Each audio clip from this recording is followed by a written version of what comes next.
You hear this one a lot. Science has proven evolution, therefore evolution is true. Since evolution is true and Christians don't believe it, then Christians don't believe science and they aren't rational people. Really, let's put that claim to the test. First off, evolution in the sense that things change is evident. No rational person disputes that.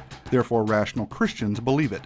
We can observe change, but evolution in the sense that life came from non-life and then that life began to randomly generate new genetic information and over time it eventually produced humans is something entirely different and something that quite honestly doesn't hold up against science. In other words, evolution in the sense of molecules to man is not scientifically plausible and therefore should not be viewed as scientific fact. Quite honestly, it is in great opposition to science, that is, observational science, the kind of science we can test and repeat and use our five senses to understand. Science demonstrates that over time, living organisms lose genetic information. They don't gain it. That same science demonstrates that life doesn't arise from non-life. Follow along if you would. Fact 1. There is no known observable process by which new genetic information can be added to an organism's genetic code. None. That pretty much refutes evolution right away because there's no way to go from a fish to an amphibian without adding new information, right? If living organisms cannot produce new genetic information, how can anything gradually change into something of higher intelligence or form or complexity? That is, how can anything evolve from an amoeba to a man without adding new genetic information? The answer, of course, is that it can't. Plain and simple. Now, some have speculated and they have imagined all kinds of things and they brought in artists to produce creative renderings based on guesses, and they have been successful in telling a very convincing story that humans evolved from ape-like creatures. But those are just drawings, people. They're just stories. But what we really observe is humans are humans and apes are apes. Now, if fact 1 buried evolutionary thinking deep into the Precambrian soil, this next fact, fact 2, tosses so much sediment on it that not even the greatest team of paleontologists with the latest subterranean gizmo could dig up the remains. Check this out. Never, again, never has it been observed that life can come from non-life. So here are 2 major scientific evidences against evolution. I reiterate for clarity, life has never been observed to come from non-life, and there is no known, observable process by which new genetic information can be added to the genetic code of an organism. So, molecules to man evolution doesn't really make scientific sense. Yet we are all here, and life is all around us in various forms. Although evolution cannot account for this, the Bible can. The Bible reveals that the all-powerful, all-knowing, supernatural God created the heavens and the earth out of nothing, and all life according to its kinds, that is, each with its own set of genetic information. So, again, what the Bible reveals makes sense of what we see and understand. Evolution does not. Enough said. As far as carbon dating, when it was first invented in 1947 to 53, Willard Libby invented it at University of Chicago, got a Nobel Prize for it, and then moved to Stanford. In 1949, the lower leg of a mammoth carbon dated 15,000 years old, but the skin was 21,000 from the same animal. Talk about a slow birth. 1963, living mollusk shells dated 2,300 years old. It's not getting any better. That's 14 years of practice with carbon dating. 1970, they said if a carbon date supports our theories, we put it in the main text. If it does not entirely contradict them, we put it in a footnote. If it's completely out of date, we just drop it. 1971, freshly killed seal dated 1,300 years old. 1975, one part of a mammoth is 40,000 years old, another part's 26,000. It's not working. 1981, it's not working. It has never worked. 1984, living snails, carbon date 27,000 years old. One atheist said, well, yeah, we know why that one didn't work. Okay, then how do you know any of them do work? If you know some of them don't work, how could you possibly prove any of the carbon dates are working? You can't. I mean, in a court of law, they'd laugh at you for bringing in carbon dating. 1992, 2 mammoths found side by side. One carbon dates 22,000 years old, another one carbon dates 16,000 years old. This is not an exact science, folks. 1996, up at Berkeley University, they used two different dating techniques. They found these bones were 53,000 to 27,000. That's a 96% error.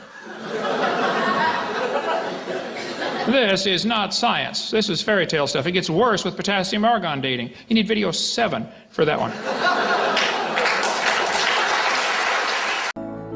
Well, Kevin, what did you find then when you were looking at the sample and you actually found some tissue? Okay, here's what we found. Here we have a piece of the horn that has been decalcified, like what I just showed you over on the bench. Mark Armitage was our microscopist working on this, and Mark then took a piece of the decalcified horn and put it under a microscope. See the fibrous material there? That's part of the composition of the bone matrix itself. But what's really of interest is see the white material here on the surface swaying back and forth? That's actual dinosaur tissue on the surface. See, this is not a solid fossil. This has got tissue characteristic to it. See, notice how it flexes back. And that's, of course, very interesting, how you pull on it, flexes back, pull on it, flexes back. That's characteristic of tissue. That's what tissue would do.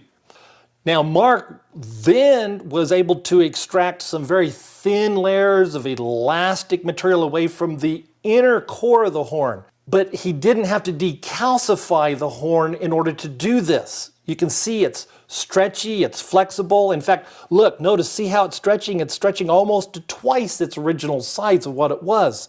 See, this again is original dinosaur tissue that he's peeled directly from the fossil. There was no decalcification that he did first. See, this is how accessible this tissue was. He didn't have to remove any fossilized bone to get to this tissue. Okay, now, here is a light microscope picture of the tissue itself. You can see the texture of it. And in fact, see, notice the arrows, they're pointing to cells. These cells specifically are what we call osteocytes. Those are bone cells. They're involved in making bone, because even though we think of bone as a rock, bone is tissue. Bone is not a rock. In fact, in our bodies, bone is replaced about every 10 years. To keep it all fresh and the new matrix laid down and such. So it's constantly being changed, and that's what those cells do. And if you look at them then at a closer magnification, what we see then, this is using scanning electron microscopy, you see the extreme detail of the cells. See how well that's preserved. I mean, that doesn't speak for something that has been degrading or something that has just been in a non-pristine condition for 65, 70 million years. We would not begin to expect to see such enormous and elaborate detail. I mean, these structures are incredibly small. You know, this is our 20 micron bar here. See how small these structures are, still intact. And yet, to see that kind of detail, then obviously the preservation process is surprising really to everybody. But I think as creationists, we have a lot less to explain than someone trying to suggest that this is, 65, 70 million years of age. Have you ever wondered how the massive dinosaur kill zone in the middle of America happened? We're talking about 3 countries, 14 states, and a stretch over 1,800 miles long and 1,000 miles wide.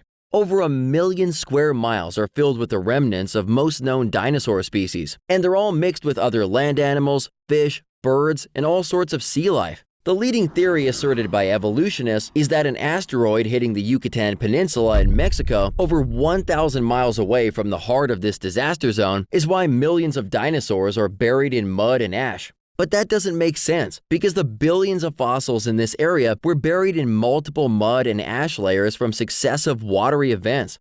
Over the last few decades, scientists have been discovering soft tissues in dinosaur bones. We're talking about over 50 peer-reviewed secular science journals that have now reported 14 bioorganic materials found in dinosaur bones. They're finding blood cells, blood vessels, connective tissue, and even collagen, which has a maximum shelf life of just tens of thousands of years, with some stretching it out to a maximum of 900,000 years. Either way, with a maximum shelf life of less than 1 million years, what's collagen doing in dinosaur bones that are supposedly 65 million years old? Just look at this soft, pliable dinosaur tissue. This type of bioorganic material has been found in the bones of several different dinosaur species. It sure doesn't look like a 65 million year old rock, does it? Doesn't it look like the catastrophic worldwide flood described in the Bible that happened just thousands of years ago make better sense of this evidence? Following that flood was an ice age that allowed these animals to reach North America, and yet we don't see any of them today. So what happened? The conditions produced by the flood eventually ended. Mainly, the oceans just cooled off. There was no longer that heat being added from below, and so without all that heat, there was less water vapor being added to the atmosphere, and less snow being added to the glaciers. Also, with less water, the temperatures started to vary a lot more. The winters got colder, and the summers got hotter. And in both cases, everything got drier, so that started the glaciers melting back. And a lot of those beautiful green grasslands, they started to turn into desert, and in the north they started to become tundra. That mural is from White Sands National Park. It's a mural based on the animals you can find buried in that area. And this is what White Sands looks like now. I don't think mammoths or mastodons would be capable of grazing on that. There's also some question that's often brought up about the formation of ice in Greenland, for example, and how that accumulated. There was a recent incident that occurred at the end of the Second World War, which is quite fascinating. There was a squadron of P-38s and a couple of B-17s that were flying from North America over to England at the end of the war. And that was over 50 years ago now. And they got stranded out in the middle of the North Atlantic, so they ended up crash landing on the southern coast of Greenland. But they were rescued about a week later. But the planes were left behind. And there was a wealthy Texan who decided to go looking for these planes because they were very valuable to restore, particularly the P-38s. So they went looking for the planes on the southern coast of Greenland, and they couldn't find them for about a year because they had moved. The ice was slowly drifting toward the Atlantic and calving off and disappearing. But they looked about 10 miles from where they knew they had crash landed and found them 250 feet down in the ice. What had happened was the average precipitation that occurred on the southern coast of Greenland was an average of about 5 feet of ice per year, solid ice, that accumulated. So in 50 years, you got about 250 feet of ice above the airplane. So they were buried down there.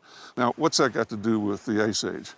The importance of this was, how do you get that kind of accumulation of ice in Greenland in that short of time? The normal amount of ice that accumulates in Greenland is less than a foot a year, typically in Greenland.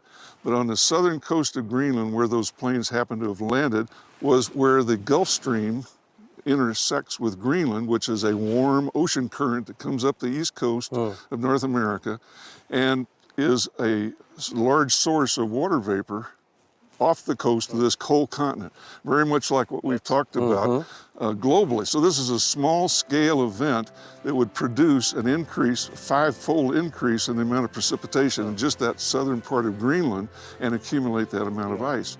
And those are the unique conditions you were saying were required. But it was globally. It was global instead of just this little local area. So it's very, very convincing. If the Big Bang Theory is true, then I would like to know what exploded and where did it come from and where did the energy come from and where did the space come from for the matter to expand into, and where did the organization come from and where did the information come from? There's a whole host of questions that are a whole lot harder for you to answer than in the beginning God. Where's information come from? This universe is not just random molecules circulating around. I mean, it carries information. Just like a book is so much more than ink on a paper. It carries information. And the DNA is more than just chemicals. It's information. So the evolutionist never answers the question, where did this information come from? Where did the energy come from? Where did the matter itself come from? And you gripe about my belief. I believe by faith in the beginning God. I know, I admit I don't understand that. But you believe hundreds of things by faith. You don't even understand that you're believing by faith. You think matter is either eternal or can create itself. What's the two choices? How did matter get here? The world is here. Where did the matter come from? Did it just happen by itself, or is it all just imaginary? We're not really here at all. You're faced with the option of, we're not really here, this is all just our imagination, or it had a beginning, or matter is eternal, which is both of the second two options are in violation of the obvious laws of thermodynamics. Matter doesn't create itself. And everything degrades over time, so either it had a beginning or it didn't. If it had a beginning, then what was before the beginning? I mean, there's so many thousands of things you take by faith. I say in the beginning God, and you say, well, this matter somehow either was always here or created itself, and then this matter somehow became alive, and then this first living thing learned how to reproduce, and then it learned how to make something other than its kind. I mean, even though nobody's ever seen that, nobody's ever seen a dog produce a non-dog. Or you mentioned about, the fact that a wolf and a fox and a dog coming from a common ancestor off Noah's Ark in only 4,400 years. For heaven's sake, you believe they came from a rock. I mean, come on. I don't think my theory is that silly at all. So, my answer to your question is still the same. I believe in the beginning God. I do take that by faith. Here's the major difference that I don't think you're going to understand.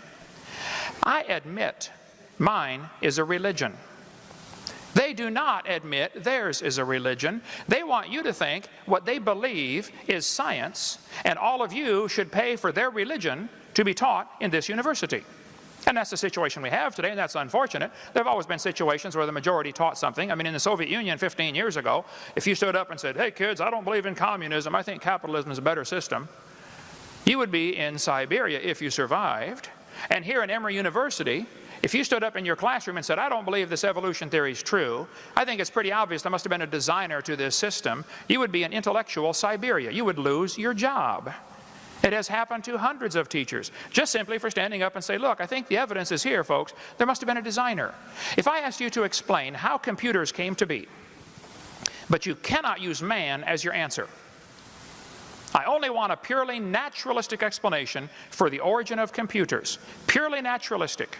The answer has to lie within the computer. How did these molecules get together? How did this data get together? How did these plastic molecules come together and the different silicone chips? How did it happen? Your answer has to lie in the computer. I've already eliminated the only obvious answer to the problem at the beginning by my definition.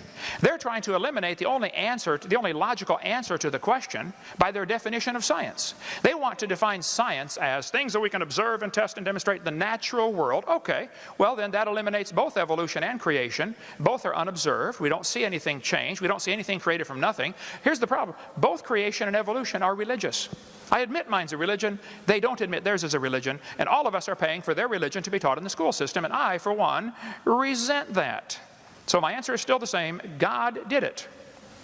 You know, it's interesting. This change has been bubbling under the surface now. I'd say since the 1700s, 1800s in particular, this has been bubbling under the surface. This change, because we have 90-95% of kids from church homes who go to the public schools, where by and large, even though there's some Christian teachers as missionaries in the system, they're throwing God out, the Bible out, creation out. They teach that everything's explained by natural processes. Another word for naturalism is atheism. And so they've been given a different foundation. And by and large, what's happened is we have those children in our churches and Sunday schools. They've been given a different foundation by their schools, and we're trying to build the roof and the walls of Christianity, Christian doctrine, but the foundation is not there for it, which is why eventually the roof and the walls collapse. And I believe this change has been going on, bubbling under the surface, particularly since the 1700s and 1800s, when the idea of millions of years and then Darwin's ideas were popularized, and much of the church adopted them, and eventually the public education systems in our Western world became so secularized. And then something happened about 10 years ago that I believe helped burst the bubble. It was there ready to burst. But it was when Senator Obama became President Obama. Many people don't realize this, but before he became president, he was at a conference called Renewals Building a Covenant for a New America Conference, June 28, 2006. And I want you to hear what he said at that conference. We once were, we are no longer a Christian nation, at least not just. We are also a Jewish nation, a Muslim nation, and a Buddhist nation, and a Hindu nation, and a nation of non-believers. That was one of the mantras of the president. He said it all around the world. He said it to the president of Turkey. It's in his book, The Audacity of Hope. He said it many, many times. Whatever we once were, we are no longer. And you know, when he spoke and was at some university, college, some institution, and there was some reference to Christianity or a Christian symbol, he made sure they were covered up. You see, what did he really mean by this statement? Well, I suggest to you, looking back, we can say what he meant was this. Whatever we once were, we are no longer just a Christian nation. We're no longer a nation that believes in one God. Isn't this great? We're a nation now that has many gods. We're no longer a nation where, like your founding fathers, who built their worldview primarily on the Bible, and so marriage was considered a man and a woman, and abortion was wrong. We're a nation now where man determines what's right and what's wrong. Isn't that great? And now anything goes. Because here's the issue. Once you abandon a basis in an absolute authority, anything goes. And really, our culture is being described in Judges 21:25. In those days, there was no king of Israel. everyone did what is right in his own eyes. When there is no absolute authority, everyone does what is right in their own eyes, and so moral relativism permeates the culture. That's really what's happened. Actually, the battle, God's word, man's word, that battle that started in Genesis is the same battle today, but it manifests itself in different ways in different eras. And in this era, much of the church, I believe, has capitulated. Newsweek back in 2009 on the front cover said this: the decline and fall of Christian America. And inside there was an article, The End of Christian America. And there's one sentence that stood out to me more than any other in that article, was this one: the present in this sense is less about the death of God and more about the birth of many gods. You see, in Acts 17, Paul goes to Mars Hill, to Athens, to, the seat of the Greek academic culture. It was a very pagan culture. Temples, idols, altars, atheists, pantheists, many gods. And he goes there and he speaks to the Epicureans, they're sort of like the atheists today, and the Stoics, sort of like the pantheists, philosophers, and the others. There's a whole mixture of people. And he preached unto them Jesus and the resurrection. I suggest to you he was preaching like Peter did in Acts 2, the message of the gospel. And what was the response? Remember, with Peter, the response was, what shall we do? Repent. 3,000 repented. What was the response here? What does this babbler wish to say? It was foolishness to them. Remember, the preaching of the cross, that was a stumbling block to the Jews, but to the Greeks it's foolishness. So thinking in terms of building the house, what foundation did the Greeks have? Well, they did not have any concept of a creator God as the Jews understood. They didn't have the account of Adam and Eve, the fall of man, the entrance of sin, the sacrificial system that originated there in Genesis 3:21, I believe. The promise of the Messiah, Genesis 3:15. They didn't have that foundation, and the message to them was foolishness. I want to suggest to you that the Greeks did not have the foundational knowledge. They didn't understand the terms. They didn't understand the message of the gospel. It was an evolution-based culture. See, Darwin didn't invent evolution. He just popularized a particular view, a particular mechanism for an evolutionary process, supposedly. You see, when you abandon belief in a creator God, you've got to come up with some evolutionary view, some one way or another. The Greeks believed gods evolved, that we evolved from the earth, and so on. They didn't understand the terms. To them, God meant something different. They didn't understand sin or why death was in the world as the Jews did, and so it was foolishness to them. Sort of reminded me when I first went to Japan, many, many years ago, my translator said, there's no Christian basis to speak of in most of Japan. He said, evolution has taught us fact, very secular culture in that way, in the education system. But he said, here's a problem. When you say the word God, and you talk about the Bible, he says, they don't really know what the Bible is. But not only that, with their Shinto religion of thousands of gods and Buddhism and so on, he said, the problem is when you say God, to them it's just another God like all their thousands of gods. I'm going to have to define who God is. I can't just translate the word God as God.